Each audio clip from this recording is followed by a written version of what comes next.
Mr. Bengtsson. We are here at the beginning of the European Energy Week in Brussels. Many meetings taking place in the next few days. What are your hopes and expectations of what will come out of those discussions this week? I really hope that we only not discuss energy efficiency here and in the Parliament, but we take action. I think it's very, very important. We have a lot of low-hanging fruits, and when we speak about energy efficiency, it's more important now after we have seen what's going on in Japan and other places. So I really hope that we go in action. What do you see as the biggest challenge when it comes to achieving the 20% improvement, the target of 20% improvement in energy efficiency that was set by the European Commission? I think what's very, very important is that the national countries implement the legislation we already have taken here in the EU. So if the countries do not implement legislation, we will not reach the targets. And then I think when we're speaking about buildings, there's a lot of opportunities for saving energy there. We have a building directive, but it's only for new buildings. But all the existing buildings, there we have a lot of opportunities. Many opportunities in this field, but critics are saying that the action plan presented by the European Commission is not going far enough, and that any real decision basically has been postponed until 2013 because national governments don't know how to address this issue effectively. What's your view on that?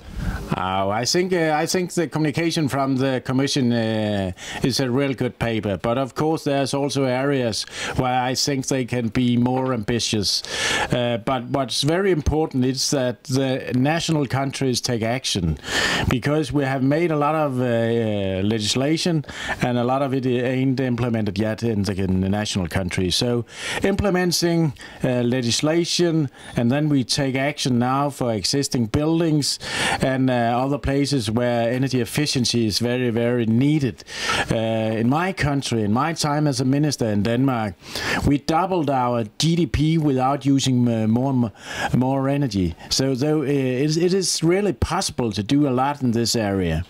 Just before I let you go, what concretely do you think the rest of Europe can learn from Denmark in this area of energy efficiency? Our energy in Denmark have, compared to other countries, been very high. Therefore, the business cases when we speak about energy efficiency, of course, are better in a country with higher energy prices. Sometimes you can use green taxation instead of taxation of labor. So I think it's a question about energy of supply also when we look in the future.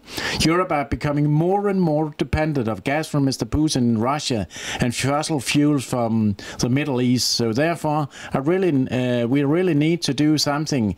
It's also the cheapest way to cut CO2 emissions is to make energy efficiency. So that's really an area.